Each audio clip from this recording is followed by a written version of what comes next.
Você está no canal Orações e Fé. Aqui você encontra reflexões, mensagens e orações. Que Deus lhe abençoe hoje e sempre.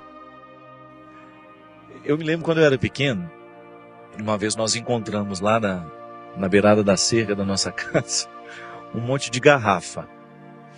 E naquela época, né, a primeira coisa que... Nossa, será que alguém está fazendo um trabalho para o meu pai voltar a beber, que meu pai estava se recuperando do alcoolismo? E eu naquela inocência toda, quebrei aquelas garrafas todas, e a minha mãe ficou preocupada também, porque a minha mãe tinha muitas essas preocupações. Hoje não, graças a Deus, a gente tem uma fé muito mais purificada, né? Mas a gente pensando que aquelas garrafas eram uma macumba que tinha feito para o meu pai voltar a beber. Bobagem, né? Ignorância da gente. E depois era uma pobre de uma velha que tinha deixado as garrafas para vender e eu quebrei as garrafas da velha toda. Depois ela foi lá procurar, coitadinha. Não tinha nem uma garrafa inteira mais. E mesmo que os macumbeiros hoje estão com tanta preguiça que nem galinha preta tem mais, é caldo quinó. Então já não põe nem mais a galinha, só o caldo quinó já substitui a galinha. Pelo amor de Deus, gente. O que uma galinha morta no meio de uma farofa pode interferir na minha vida? Só se ela estiver na mesa, né? E quente. Aí interfere. Caso contrário, não serve para nada. Essa história de que fizeram um trabalho, costuraram a boca do boneco, fizeram isso, fizeram aquilo. Essas coisas só têm poder, sabe por quê? Porque a pessoa põe aquilo na cabeça e começa a agir a partir disso. Se você nem se preocupa com essas coisas, isso não vai ter efeito. Gente, o que nos adoece é o pensamento. É engraçado isso. Muitas doenças, elas entram na nossa vida por causa do pensamento. Pode observar, a pessoa está estressada demais. Está passando por um período de turbulência, passando por um período difícil, muitas coisas ruins, e ela começa a internalizar. É a mente, ela vai dormir, ela não consegue dormir, ela fica preocupada o tempo todo. Eu sou assim, quando eu passo período de estresse, de muita viagem, de muita preocupação, a minha imunidade vai lá embaixo. E o doutor Antônio, meu médico lá de Petrópolis, ele sempre fala, padre, a época em que a gente mais adoece é quando a gente está nesses períodos de muito estresse. Muita gente desenvolve cânceres nesses períodos da vida. Porque a imunidade está tão baixa, porque células cancerígenas nós produzimos toda hora. Que são as células desordenadas, né? É interessante como é que o câncer nasce. O câncer nasce de uma desordem celular. Não é um celular que você atende, não é da sua célula. A desordem que acontece no organismo provoca, então, elas vão se acumulando, o organismo não expulsa, aquilo vai virando um tumor. E elas vão se ramificando. Muito câncer nasce, estava dizendo, o tempo todo nós estamos produzindo essas células, que são desorganizadas. É como se você colocasse um bagunceiro no meio do grupo, sabe? Mas a imunidade estando boa, você expulsa, o organismo expulsa naturalmente essas células, e ele se reorienta. Agora, quando o organismo está muito cansado, quando ele está muito debilitado, quando a pessoa está passando por muito desgosto, a minha mãe usava esse termo, aquela pessoa está passando tanto trabalho na vida, trabalho todo mundo passa, mas quando o trem está ficando feio demais, né? Quando você está muito desorganizado, a sua possibilidade de adoecer é maior. Claro que você não vai ficar preocupado, ai meu Deus, será que eu estou criando um câncer dentro de mim? Não, você vai ficar preocupado com isso não. Você vai agora ficar atento. Porque a doença começa aqui. Então esse trabalho que fizeram para você não vai ter nenhum poder sobre você se você não autorizar. Então se você ficar pensando, ai meu Deus, ela quer meu mal, ela fez isso, não. Agora a partir do momento que a sua mente se ocupa dessas bobagens, é possível que aquilo até aconteça mesmo. Muita gente age na direção do inimigo, né? Escutou isso, leu aquilo, e o inimigo vai e a pessoa vai na direção do que o inimigo quer. Não pode. É igual a mosca na direção da luz, né? Ela morre torrada, porque ela vai na direção do que mata. E às vezes nós voamos na direção daquilo que nos mata. Fazemos a mesma coisa que a mariposa. Não pode.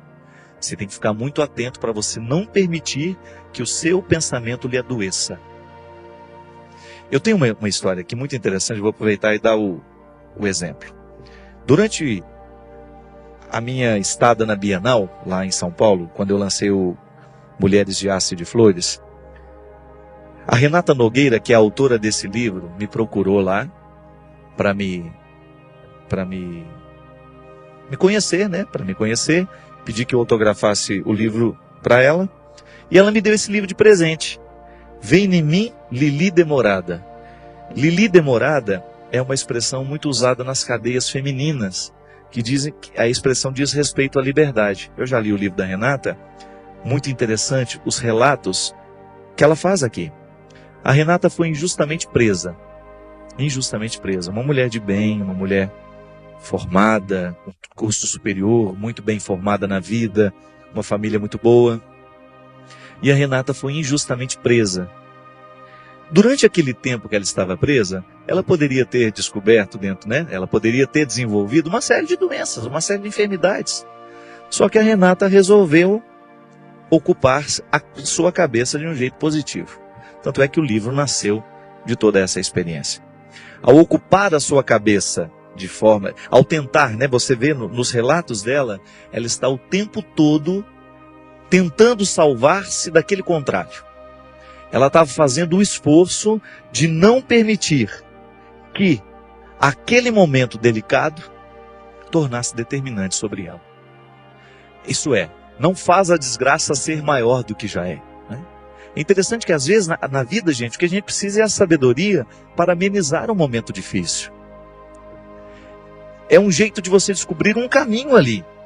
É o que a gente falou no início do programa. A vida ficou difícil, vamos descobrir então qual é o caminho que poderá nos levar a alguma solução. Não é que a gente vai deixar de sofrer, não é que a cadeia ficou boa, não. O que a Renata experimentou foi de descobrir um jeito de continuar viva, de permanecer viva ali naquele tempo difícil. E ela, graças a Deus, conseguiu, tanto é que está aqui com uma obra belíssima que é um registro daquele tempo de dificuldade. É aquela velha história. O que a gente faz da vida que nos foi entregue? Eu não posso ficar agora chorando, lamentando a vida que eu não tenho. Eu tenho que trabalhar para eu, a partir daquilo que eu tenho, conseguir sobreviver. Para eu conseguir superar as minhas mazelas, as minhas dificuldades, eu não posso ficar agora, sentar nas calçadas da vida e ficar lamentando. O que faz a diferença é isso. Então nada poderá ser verdadeiramente destruidor sobre nós, se a gente não autorizar então aquele poder de destruição.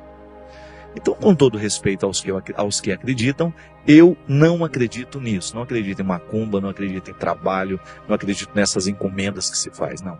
Não acredito mesmo. Porque eu creio no poder libertador de Jesus e isso está acima de tudo, minha gente. A libertação que Jesus realiza na história é total. E todo aquele que se torna um aliado do Cristo está livre de tudo isso. Olha, é bonita a palavra de Jesus sobre o reinado de Pedro, né? Primado de Pedro. Pedro, tu és pedra, e sobre esta pedra eu edificarei a minha igreja, e sobre elas os poderes do inferno não prevalecerão. Agradecemos por assistir. Você é muito especial para nós, e esperamos que você tenha gostado. Se você ainda não se inscreveu, faça isso agora para não perder os novos conteúdos. E aqui está uma sugestão para o seu próximo vídeo. E que Deus lhe abençoe, proteja e ilumine todos os dias.